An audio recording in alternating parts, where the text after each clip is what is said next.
Hello வெல்கம்மா. Good morning. Good morning. Good morning எல்லோருக்கும். திங்கட்கிழமை காலை வணக்கம். எல்லோரும் நல்லா இருப்பீங்கன்னு நினைக்கிறேன். நாங்கள் நல்லா இருக்கோம். இந்த பால் காய்ச்ச போகிறேன். ஆவின் பாலா? ஆவின் பால் தான். இது தயிருக்கு நல்லா இருக்கு. ஆவின் பால் தயிருக்கு நல்லா தான் இருக்கு. கொஞ்சம் தண்ணி ஊற்றிக்கும்.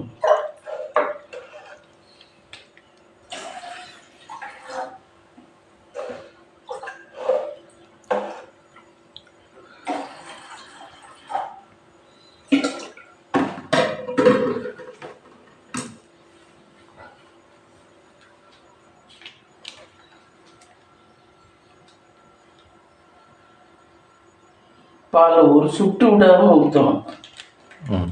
அப்படி மிச்சம் பண்ணணும்.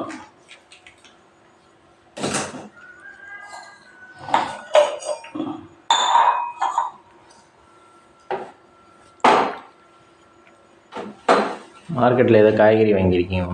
மார்க்கெட்டில் இந்த வாழைப்பழம் 10 ரூபா, இது 10 ரூபா பிளாக் கொட்டை. இது குருமா வைக்கலாம் ஃப்ரெண்ட்ஸ். குருமா வச்சாலும் நல்லா இருக்கும். உருளைக்கிழங்கு போட்டு பெரட்டல் பண்ணலாம். மசாலா மாதிரி கூட்டு வைக்கலாம். 3 சைஸ் பண்ணலாம். இதில் எது டேஸ்ட்டாக இருக்கும்? கூட்டு நல்லா இருக்கும். காய் நல்லா இருந்தா. பெரட்டெல்லாம் நல்லா இருக்கும். தயிர் சாதத்துக்கு அது சுருக்குன்னு இருக்கும். குருமா குழம்பு குழம்பு மாதிரி ஊற்றிக்கலாம். குழம்பு வைக்காத அன்னைக்கு குருமா வச்சுக்கலாம். உருளைக்கிழங்கு போட்டு எது பிடிக்கும். எல்லாமே நல்லா தான் இருக்கும். டேஸ்டாக தான் இருக்கும். பேக்கெட்டில் நிறைய சேர்ந்துருச்சு போல். ஆமாம், அவ்வளோ சேர்ந்துருக்கு பாருங்க. சேர்ந்துருச்சு.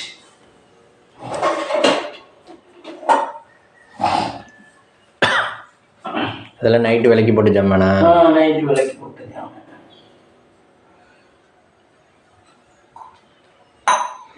நைட்டு ரொம்ப டயர்டாக இருந்துச்சு. தூங்கவும் நல்லா இருக்கு ஃப்ரெண்ட்ஸ்.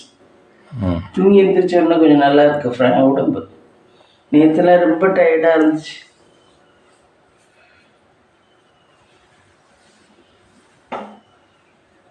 எனக்கு இந்த சைடு கையே அப்படியே வலிச்சிச்சு. அல்சர் மாத்திரையை போட்டுதான். அது என்னன்னு தெரியல. டாக்டர்கிட்ட கேட்கணும். டாக்டர் எப்படி? நீங்கள் ஹாஸ்பிட்டலில் வச்சுருக்கீங்களா? பர்சனல் டாக்டர் வச்சுருக்கீங்களா? இல்லை பர்சனல் டாக்டர்லாம் இருக்காரு. அவர் இருக்காரு. அடிக்க பார்க்குற டாக்டரா? ஆமாம்.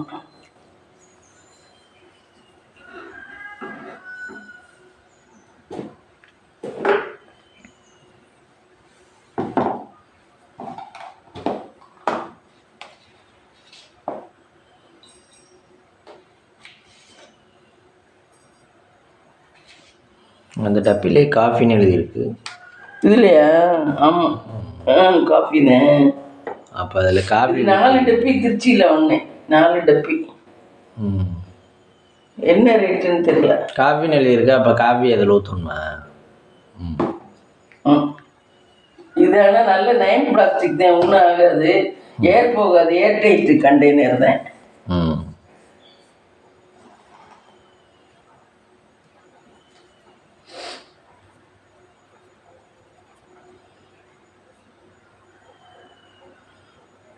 இன்னைக்கு காலையில் டிஃபன் இடியப்பம் செய்யணும் ஃப்ரெண்ட்ஸ். இடியப்பம் செஞ்சு கத்திரிக்காய் கோஸ்மல்லி விற்கணும். சூப்பராக இருக்கும். ரெண்டுக்கும் காம்பினேஷன். இந்த இடியப் மாவு எடுத்து வச்சுருக்கேன். இதான் எங்கள் ஊரில் இடியப் மாவு ஃப்ரெண்ட்ஸ். கற்பகா. இது போதும் எங்களுக்கு 2 பேருக்கு. கடையில் கற்பகா இடியப் மாவுன்னு கேட்டு வாங்குங்க. ஆமாம். இல்லை, ஒவ்வொரு ஊர்லேயும் ஒவ்வொரு மாதிரி இருக்கும். நமக்கு கற்பகா நம்ம ஊர் பக்கம், அவங்க ஊர் பக்கமெல்லாம் வெவ்வேறையா இருக்கும். ஒவ்வொருத்தரும் ஒவ்வொரு பேர் வச்சுல இருக்கிறாங்க. நம்ம முதல்லலாம் இடிப்போம்ல இந்த. ஆமாம், அது இடிச்சு ஒரு வாட்டி ஃப்ரெண்ட்ஸு பச்சரிசி கொஞ்சம் போட்டு புழுங்கரிசி சீயாரிசி இருக்கு பாருங்க, அதை போட்டு நான் முதல்ல கார்த்திகப்பா வீட்டில் இருக்கையில இடிப்பேன். அதை காய வச்சுட்டு அதை கழுவி காய வச்சுட்டு அதை கொண்டு போய் மிஷினில் அரைச்சிக்கிட்டு அதே இடியப் மாவை வச்சுக்கிறது. இங்கே எல்லா இடத்துலையும் அதுதான் இடியப் மாவை யூஸ் பண்ணுவாங்க. பச்சரிசி கொஞ்சம், சிஆர்சி இப்போ 4 கிலோ, பச்சரிசி 1 கிலோ போட்டு அதை கழுவி காய போட்டுட்டு அதை மிஷினில் அரைச்சா அது இடிப்பு மாவு சூப்பராக இருக்கும். அப்படிதான் நான் செஞ்சேன் ஒரு நாள். கார்த்திகப்பா வீட்டில் இருக்கல, அவங்க வீட்டில் குடியிருக்கல நம்ம. குரங்கு வந்து அதை காய போட்டிருந்தேன் ஃப்ரெண்ட்ஸ், வெளியில் சத்த ஈரை போட்டு மேட்டு காய போட்டிருந்தேன். குரங்கு வந்து எல்லாத்தையும் அள்ளி அப்பி எல்லாத்தையும் ஒரு இது பண்ணிடுச்சு. அதுலேருந்து அப்போ அரைக்கிறது இல்லை, இடிப்பு மாவு எதுவும் வாங்கிக்கிறது. அது வாங்க கை வச்சது நம்ம ஒன்றும் பண்ண முடியாதுல்ல, கீழே தான் போட்டோம். அப்புறம் அந்த மாவு பேக்கெட்டுன்னா இது அளவாக இருக்கும், எப்போ வேணும்னாலும் எடுத்துக்கலாம். ஆமாம், அது ஆனால் வெறும் பச்சரிசி மாவு தான் போடல, வீங்க போட்டுருது. நம்ம போடுறது அது புழுங்கரிசியும் இருக்கும், நல்லா இருக்கும். புழுங்கரிசி, சிஆர்அரிசி, இட்லி அரிசி 4 கிலோ, பச்சரிசி 1 கிலோ சேர்த்து இடிப்பு மாவு இடிச்சா சூப்பராக இருக்கும். நிலக்காய்ச்சல்ல காய போட்டு எடுத்து வச்சுக்கணும் இல்லைன்னா. ஆமாம், எதுக்கு அப்படிலாம் அரைக்கிறேன், அதெல்லாம் ரிஸ்க் எடுத்த வேலை. இப்படி ஒரு பேக்கெட் இது 50 ரூபாய் 40 ரூபாய் வாங்கினோம்னா 2 நேரத்துக்கு இருக்கும். இப்படி வாங்கிட்டு போகிறது இப்போ இப்படியே வாங்கிட்டு போயிடுறோம். வள்ளிக்கண்ணமாக ஒரு பேக்கெட் வாங்கினா எப்போவுமே 2 வேலைக்கு 2 வேலைக்கு வச்சுக்குவேன். சப்பாத்தி மாவாக இருந்தாலும் சரி, எதாக இருந்தாலும் சரி. ஏன் கம்மியாக சாப்பிடுவீங்களா? கம்மியாக சாப்பிடுவீங்களா? ஆள் கம்மி, அவ்வளோதான் சாப்பிட முடியும். அப்புறம் என்ன, எல்லாரும் அவ்வளோதான் சாப்பிட முடியும். நேற்றுக்கு ஒருத்தவங்க சொன்னால் நீ இல்லை பிரியாணி கம்மியாக. ஆமாம், ஒருத்தங்க சொன்னாங்க பிரியாணி என்ன நீங்கள் ரொம்ப கம்மியாக போடுறீங்க அப்படின்னு. நாங்கள் போடுற பிரியாணி கம்மியாக ஃப்ரெண்ட்ஸு, நான் தான் காட்டுறேன்ல. அது நாங்கள் 2 பேரும் சாப்பிடுவோம். இவனுக்கு மத்தியானத்துக்கு கொஞ்சம் இருக்கும், அது நல்ல டேஸ்டாக இருக்கும். ஆனால் இந்த சாமிக்கு நைவேத்தியம் பண்ணிட்டு இருந்தோம். ஆல்ரெடி விளக்கேற்றிட்டாங்க ஃப்ரெண்ட்ஸ்.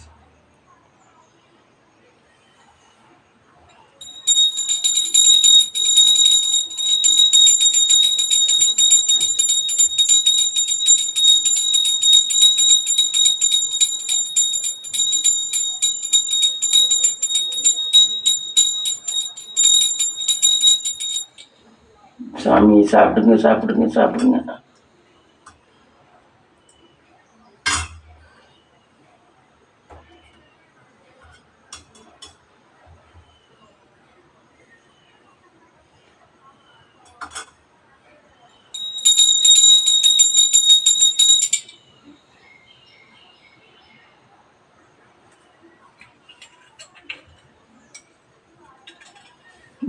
வாங்கிக்குவோம்.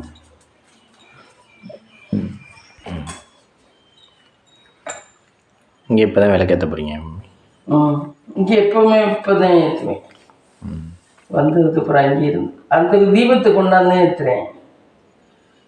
தீப்பெட்டிங்கன்னு வச்சுக்கிறது இல்லை. அந்த தீபத்தட்டிவா? அந்த தீபாராதனை கட்டுறோம்ல, அதெல்லாம் வச்சு தான் ஏற்றுறேன். மகாலட்சுமி தாயே கடவுளே, இங்கே எல்லாருக்கும் நல்லாசி அருள்வாயாக. நோயற்ற வாழ்க்கையும் குறைவற்ற செல்வத்தையும் இங்கே எல்லாருக்கும்.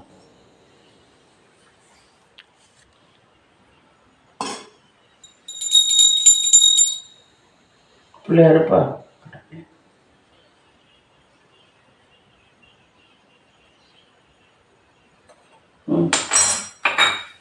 இதை டீயில் ஊற்றிடுவோம்.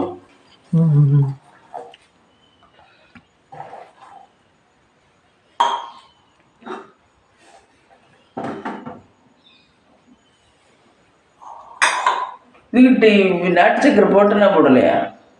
நாட்டு சக்கரை போட்டு நினைக்கிறேன், பார்த்துட்டு போட்டுக்குவோம். கொஞ்சம் டேஸ்ட் பாருங்க.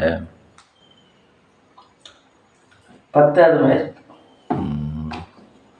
டேஸ்ட் பாருங்கன்னா அப்படியே தொட்டு நக்கிறது இல்லை, எதுலையாவது ஊற்றி சாப்பிடணும். குழம்பு அப்படியே தொட்டா நக்குவிய, கரண்டியில் எடுத்து தொட்டு நக்கு, கை சுட்டு விடும்.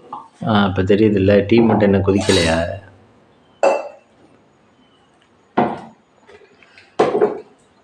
குழம்பு தொட்டு இதுன்னா அவ்வளோதான்.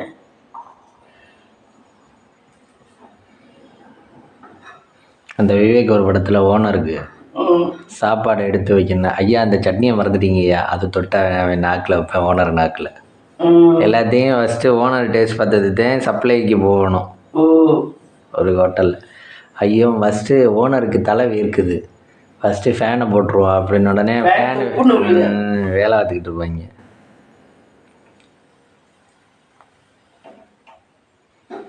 அப்போ தான் வேலையை நம்மளுக்கு பர்மனெண்ட் ஆக்குவார். நேற்று நாங்கள் ஒருத்தங்க வீட்டுக்கு போனோம் ஃப்ரெண்ட்ஸு. பார்த்தீங்கன்னா அவங்களுக்கு இன்கம் எல்லாம் நல்லா நிறைய இருக்கு. ஆனால் பார்த்தீங்கன்னா பாடாவதியே வச்சுருக்காங்க வீட்டில்.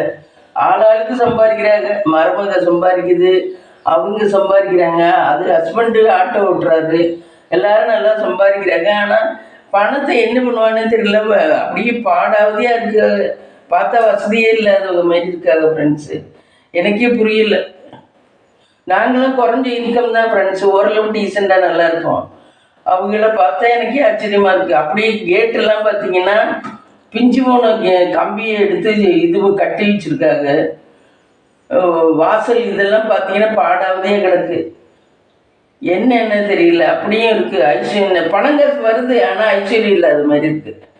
வசதி இருக்குது, ஆனால் வசதி இருக்குன்னா பணம் வருது, அதை எப்படி பயன்படுத்துறதுன்னு தெரியாமல் பயன்படுத்திக்கிட்டு இருக்காரு. ஆனால் அடுத்தவங்கள்ட்ட கேட்டு வாங்குறதுலாம் நல்லா வாங்கிடுவாங்க, அதெல்லாம் ஒட்டிக்கி ரெட்டி வாங்கிடுவாங்க, யாருக்கும் செலவு பண்ண மாட்டாங்க. ஆனால் அவங்களுக்கு காசு எப்படி போகுதுன்னு தெரில. யாருக்கும் இலங்கி ₹1 காசு கொடுக்க மாட்டாங்க, இறக்கப்படலாம். ஆனால் எப்படி பணம் போகுதுன்னு எனக்கு தெரில. அவங்கள பார்த்தா ஆச்சரியமாக இருக்குது. எப்படியும் மாதத்துக்கு எப்படியும் 3-5 லட்ச ரூபாயாவது மாதம் இன்கம் இருக்கும். ஆனால் பார்த்தீங்கன்னா ரொம்ப பாடாவதியாக இருக்காது. 5 லட்ச ரூபா இன்கம் இல்லை, வேணும்னே நடிக்கிறாங்கன்னு தெரியல. அப்படி யாரும் சௌரியத்தை இல்லாமல் நடிக்க மாட்டாங்கல்ல. கடவுளோட ஆசீர்வாதம் இல்லைன்னா அப்படி இருக்கும் போல. அதான் தெய்வத்தோட ஆசீர்வாதம் வேணும். எவ்வளோ சம்பாதிச்சாலும்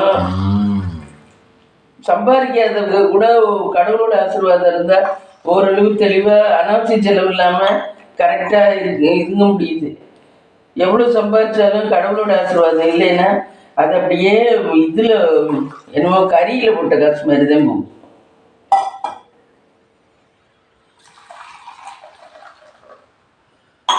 காசை கறியாக்குறேன்னு சொல்கிறாங்கல்ல, அந்த மாதிரி தான் காசை கறியாக்குறாரு. ஆனால் யாருக்கும் இலங்கி 1 பைசா கொடுக்க மாட்டாதுங்க அவங்க யாருமே. நான் தான் அவங்களோட மருமகளோட ஆத்தா வீட்டில் தான் முறுக்கு வாங்கினேன். முத்துமினாக்கு முறுக்கும் மனோலமும் வாங்கினேன் இந்த மாப்பிள்ளை வீட்டுக்கு கொடுக்க. அதுவும் கடிக்கவே இல்லை அந்த முறுக்கு. அவங்களாம் 1 பைசா குறைச்சிக்க மாட்டாங்க. அது ஒரு முறுக்கு 35 ரூபாயோ 40 ரூபாயோ இந்த சுத்து முறுக்கு. அப்போ இப்போ கூடவா இருக்கும், இப்போ 70 ரூபாய் 80 ரூபாயா இருக்கும் ஒரு முறுக்கே. அப்போ 13 சுத்து முறுக்கு 35 ரூபாயோ 40 ரூபாயோ.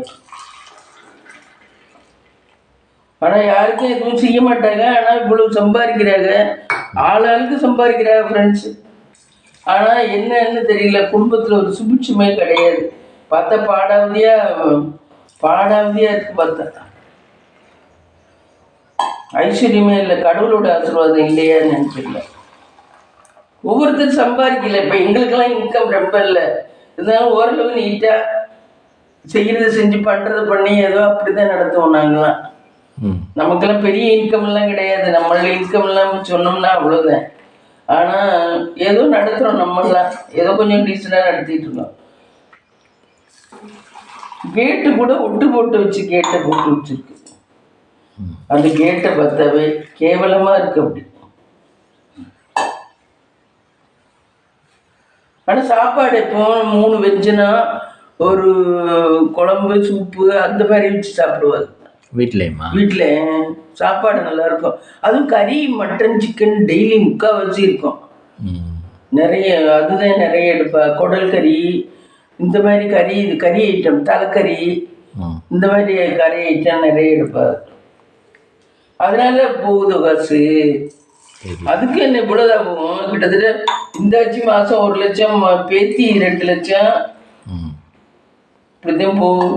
இப்படி நிறைய தான் சம்பாதிக்கிறாங்க. என்ன பண்ணுறாங்கன்னு தெரியல. பேத்தி சாஃப்ட்வேரில் இருக்கு ஃப்ரெண்ட்ஸ். அது இருக்கு.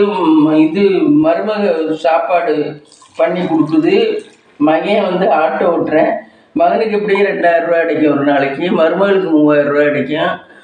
எப்படியும் ஆர்டர் சாப்பாடெல்லாம் பண்ணுறாங்க வேலைக்கு ஆள் வச்சுக்கிட்டு.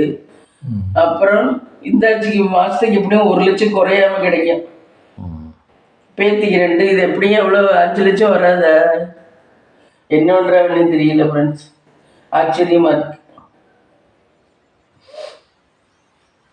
சுபிட்சமே இல்லை, பார்த்தா இலையெல்லாம் குட்டி கிடக்கு. வீடை பார்த்தீங்கன்னா அப்படி அது இருக்குது குடிசையில் தான் இருக்குது. திரும்பி குடிசையாட்டம் வீட்டில் தான் இருக்குது. சரி ஃப்ரெண்ட்ஸ், டீ ரெடி ஆயிடுச்சு ஃப்ரெண்ட்ஸ், வாங்க சாப்பிடலாம்.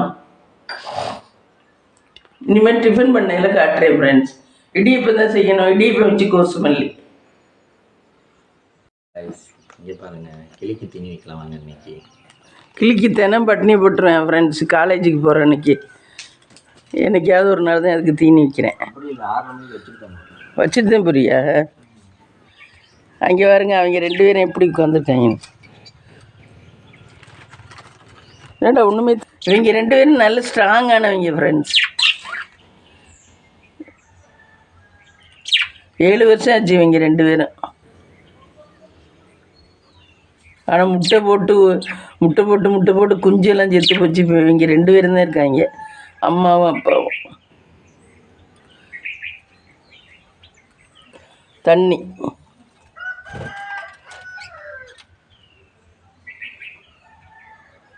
அந்த இலை கொஞ்சம் பறிச்சாந்து விடு, கற்பூரவல்லி இலை.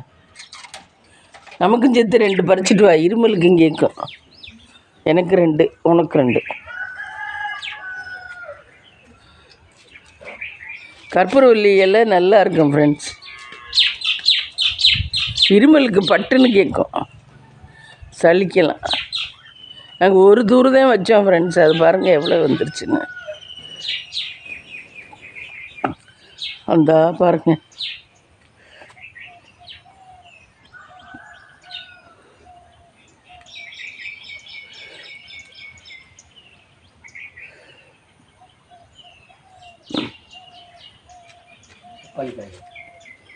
பப்பாளி மரம் பாருங்க, பப்பாளி மரம். இந்த கத்திரிக்கன்று இல்லை, இப்போ தான் வச்சு வந்துருச்சு, துளிர் வந்துருச்சு, புழைச்சிக்கிச்சு எல்லாமே.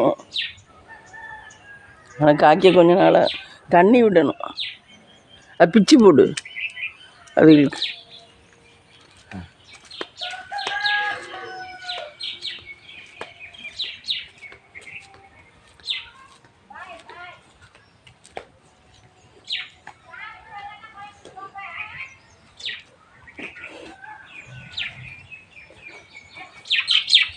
இப்போ பாருங்கள், இறங்கி வந்து திங்கும் அவசரமாக.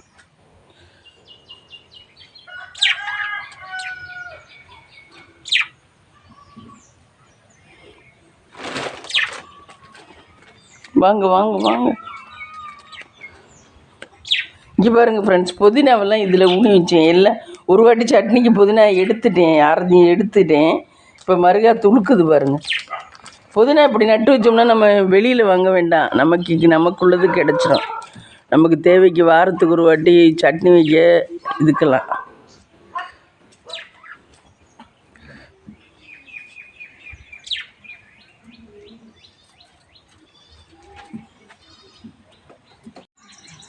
அங்கே பாருங்க திங்குது.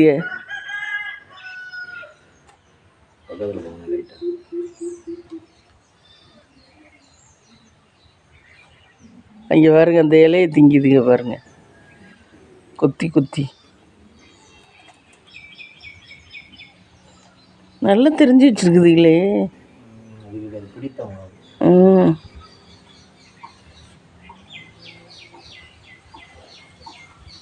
இது அதை குத்துது. ஹலோ ஃப்ரெண்ட்ஸ், இப்போ இன்றைக்கி காலையில் பார்த்தீங்கன்னா இடியப்பம் செய்கிறேன்னு சொன்னால, இடியப்பம் தான் செஞ்சுருக்கேன் பாருங்கள். இந்த இடியப்பம் சுட சுட இடியப்பன், தேங்காய்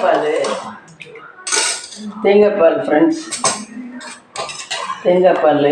இது வந்து கோசுமல்லி, கத்திரிக்காய் என்னமோ கடையிறான்னு சொல்கிறாவில் அந்த மாதிரி. இதுதான் ஃப்ரெண்ட்ஸ் இன்றைக்கி காலையில் பிரேக்ஃபாஸ்ட். வாங்க சாப்பிடலாம்.